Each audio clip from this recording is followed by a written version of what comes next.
That is really stunning. The Mr. Majestic here. That's off Donna Grantis' new record, Diamonds and Dynamite. Donna, before we keep going, you got to show me. We were just talking about the EBow, and I must have seemed incredibly rude off microphone when I wasn't continuing to talk. But I wanted to do this. I wanted to do this as part of the interview. Can you just show us a little bit of the EBow right now? Yeah, this is a really cool little device, and there's 2 settings: the octave down, and you can hit a switch, and you'll hear the octave above, a note, and you just place it right on a string, and you'll get infinite sustain. I want to say for people listening to this, it kind of looks like a stapler. It really does. It looks like a mini stapler with a laser beam coming out of it. And that's the lower octave. All on the same string? All on the same string. So most of that, the melody for that song, well, I sort of jump in between, but I'm really playing horizontally along the neck of the guitar. Right.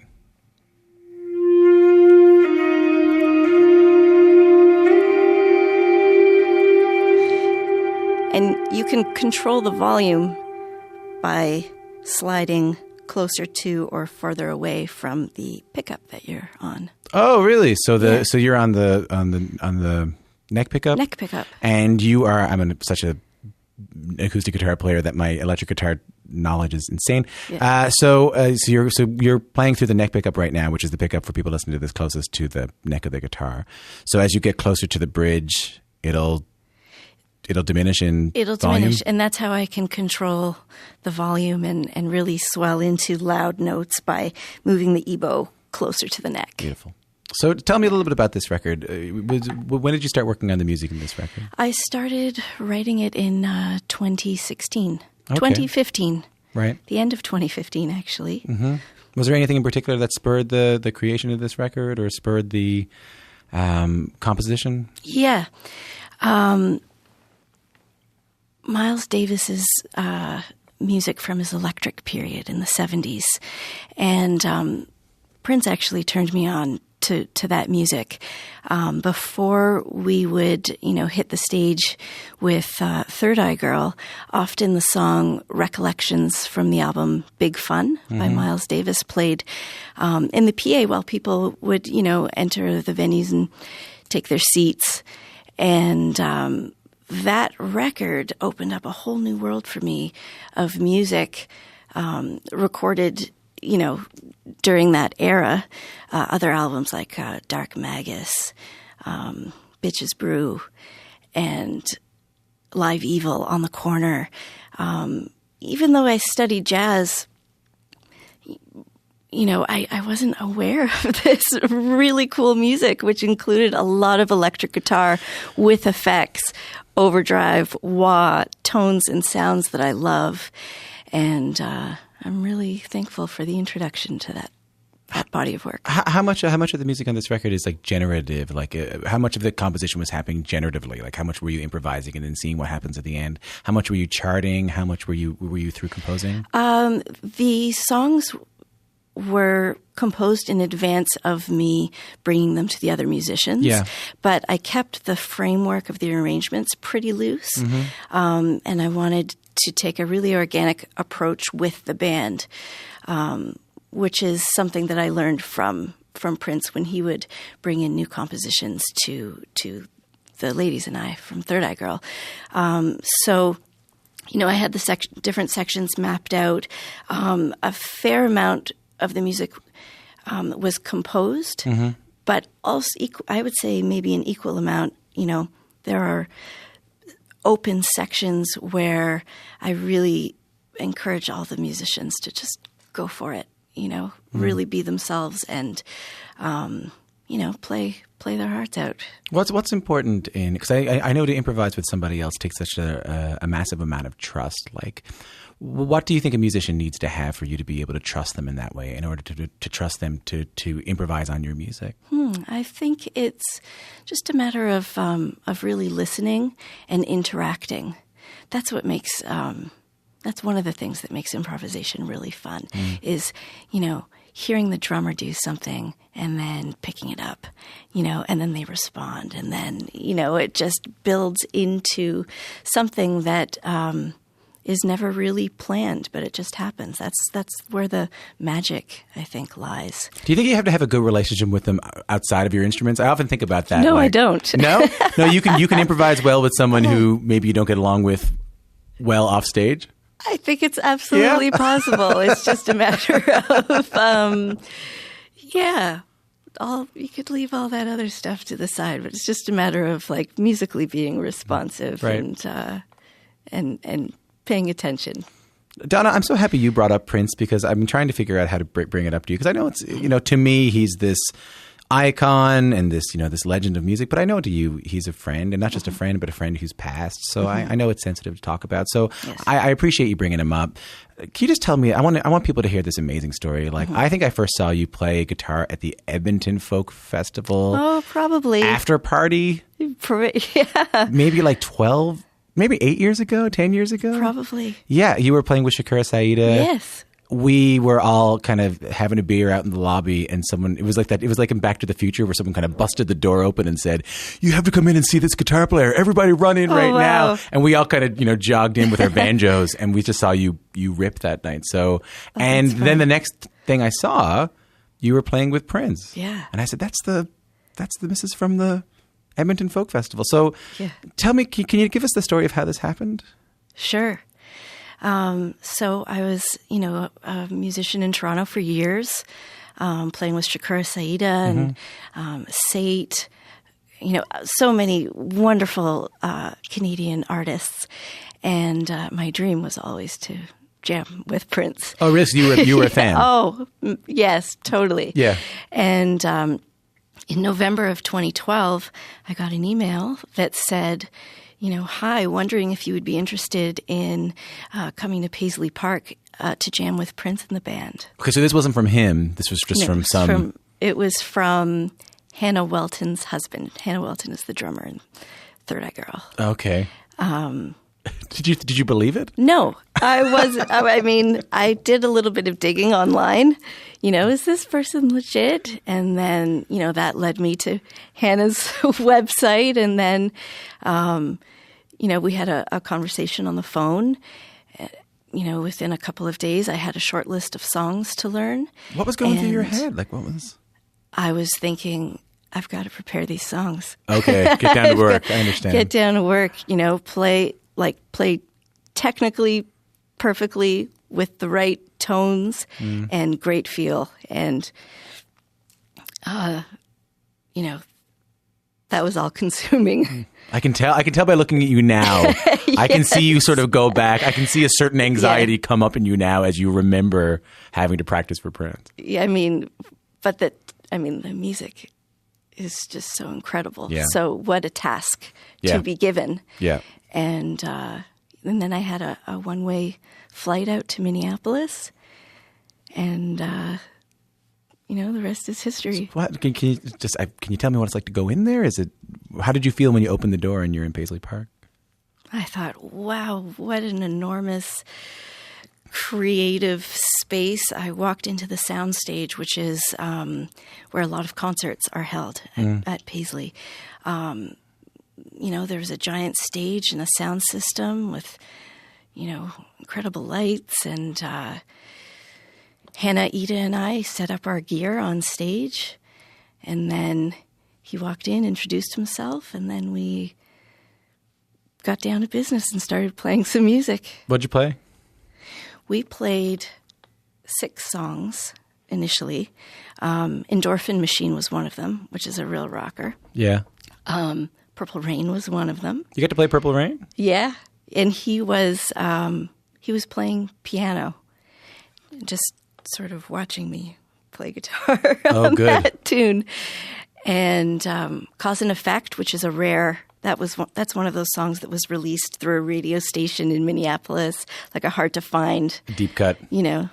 Yeah. And a few others, and it was completely inspiring and such a thrill.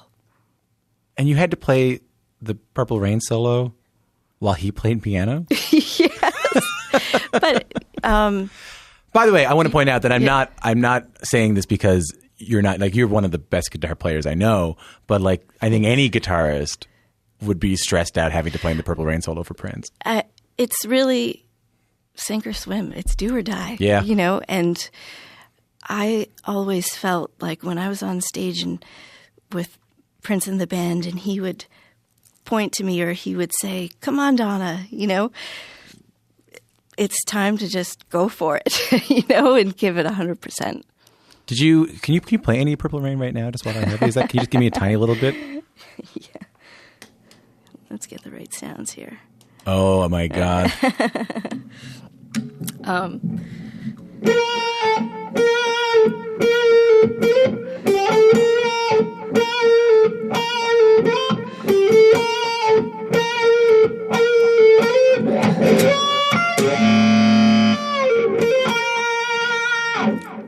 That's beautiful. Thanks. How does it feel playing that just personally right now? I feel like I really miss playing it with the band. Yeah. It brings me back to, all of the. I mean, we played that song a lot, but every time it felt, totally fresh and new and exciting and intense and just magical. Did you get to play the shows back home? Did you get to play shows in Toronto where you're from? We had 2 shows at the Sony Center. How was that? It was incredible. and speaking of Purple Rain, during one of the shows when we played it, right before the solo, during that chorus, "In the Purple Rain," Prince pointed at me, meaning, "You take it." Oh, because was he playing the solo most nights? Was he doing it? He played the solo every night. Oh, okay, right. That's his solo, Yeah. And that's a real sacred solo, Right. in my opinion. So it was a tremendous honor to have had him, invite me to play it in my hometown, no less. I love that he gave you no advance notice that you were going to be doing it, though. Like you went out on stage thinking, "Yeah, I'll just play what I normally play here Absolutely. tonight." And then that's how he rolled. We always had to keep our eyes on him at all times. He could point to anyone for a solo, cue the band to break down, end a song, bring the groove back in, and we had to be on our toes.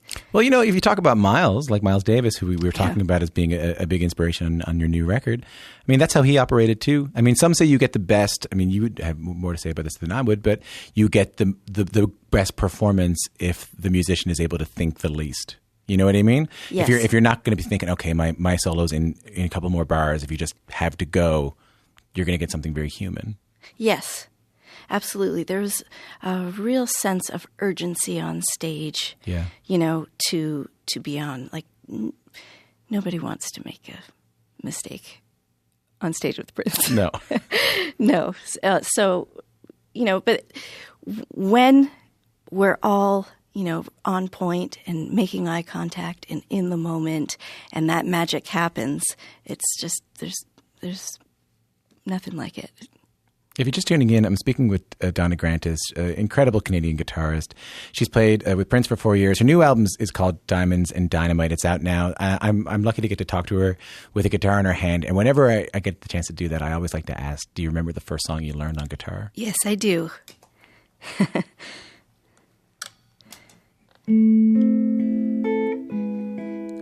Song 1? Song 1.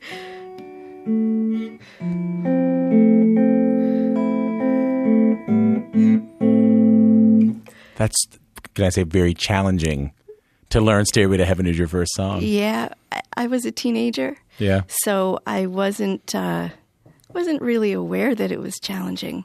I just really liked the way it sounded. I mean, what an epic tune. Yeah. I think mine was maybe "Come As You Are" by Nirvana. Yeah, that's a good one. Do. Yeah. Because it was 2 strings and I could make it happen. What made you want to pick up the guitar in the first place? My older brother had an acoustic guitar at home. One summer I thought I'd just pick it up and learn a few chords, and I checked out the tab for Stairway, and then I was totally hooked. Do you remember knowing that you wanted to take it a bit more seriously than just, bar bands or playing around the house? Yes. As soon as I got my first electric guitar, and the reason I learned Stairway is because in its entirety, is because I made a deal with my dad, where if I learned a song completely, perfectly, he would buy me an electric. And as soon as I got the electric, I knew that, that's what I wanted to be doing. Right. So I love that speaking of stressful performances, there's playing Purple Rain with Prince's band in Toronto. There's also playing Stairway to Heaven for your dad. Right. For my first electric. For your first, I would say that's even more stressful. Right. Yeah, right. And so then you went to McGill? I went to McGill and I studied jazz performance. So were you coming in with a big jazz background on guitar? Like what were you coming in playing? I was coming in mostly with a blues foundation. But prior to going to McGill, I did study jazz and, learn the necessary audition requirements and, seventh chords. All the funny ones. All the funny ones, Yeah. E7, flat 9, flat 13, all that kind of stuff, how to spell them, learn some jazz standards, Autumn Leaves and that kind of thing. That kind of stuff. But you were playing a lot of blues before that? I was playing a lot of blues, and that's sort of how I got into jazz. Is I had a great interest in improvising, and I think jazz is an extension of that. It's just a bit more harmonically sophisticated.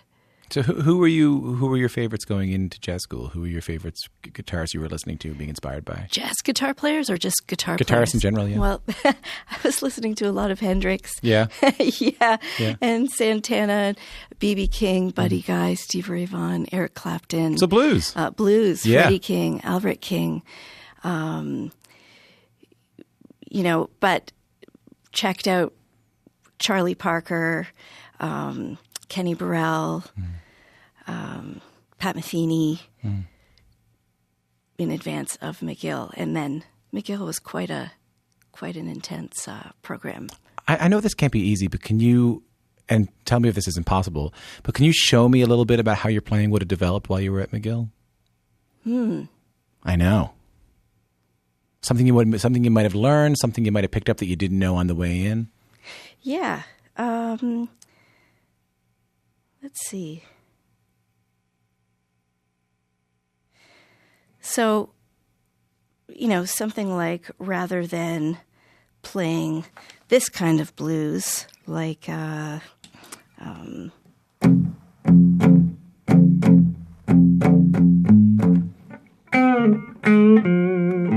than that kind of thing, it would be more like.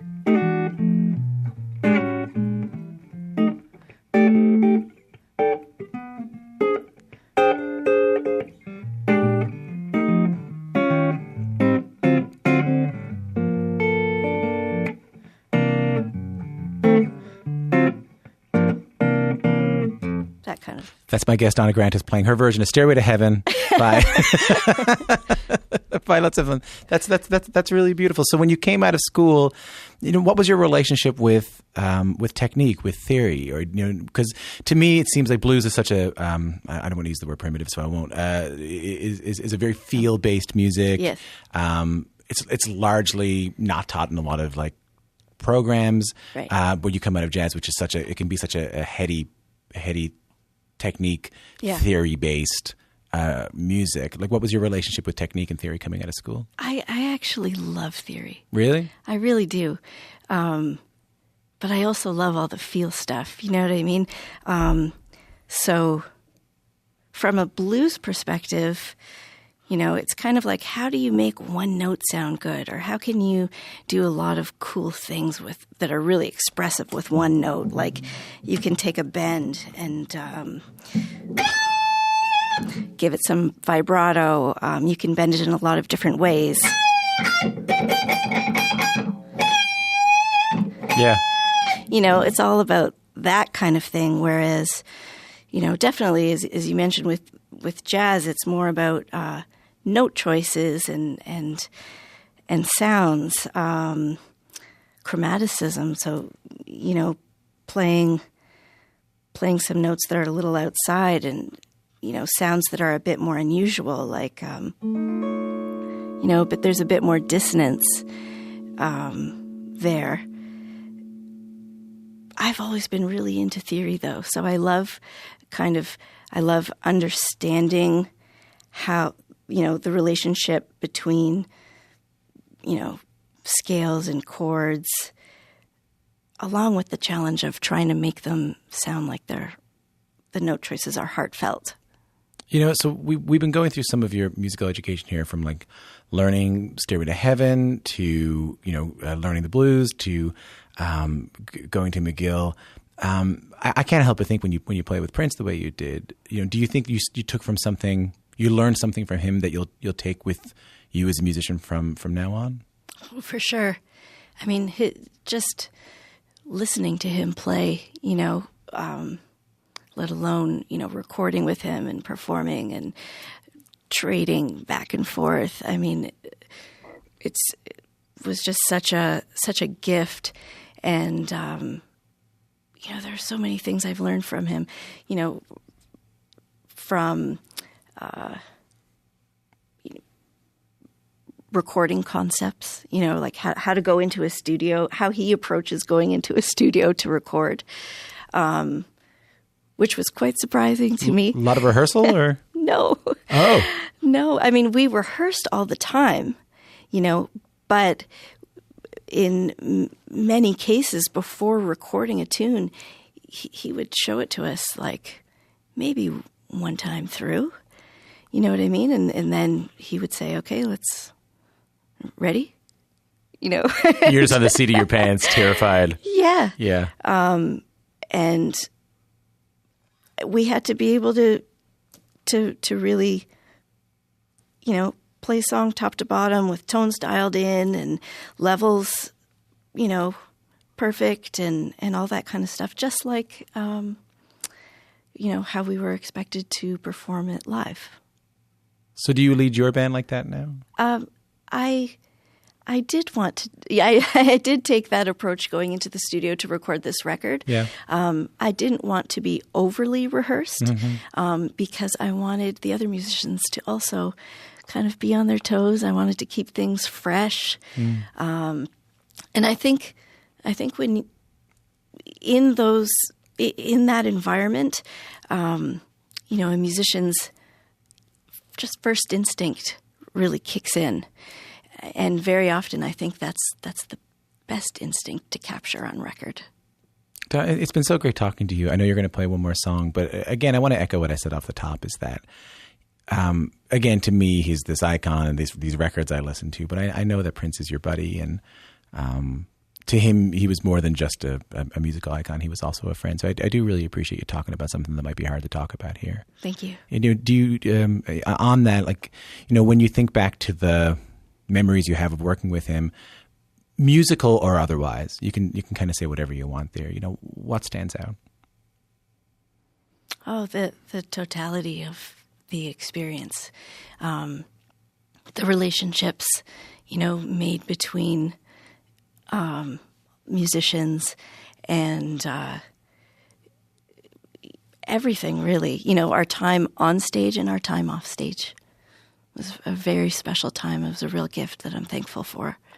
Well, I'm so thankful that you're here today. You're going to do one more track, right? You're going to do the title track off the record? Diamonds and Dynamite. Before you play it, can you tell us a little bit more about it? Diamonds and Dynamite is a track that that includes two really contrasting sections. And when I wrote it, I felt like that was reflective of, the experience that I was going through at the time. Those two emotions you were going through at the time, or? Yeah, and sort of, highs and lows. I recorded a lot of the record and composed a fair amount when I was pregnant with my first child. Right. Which was just wonderful. And, at the same time, there were definite challenges in 2016. Mm-hmm. And this song, to me, compositionally, there are two contrasting sections. It's very open, very very open to interpretation and improvisation when I play it with the band. This is going to be a solo guitar arrangement. Well, I'm looking forward to it. Thanks for coming in. Thank you.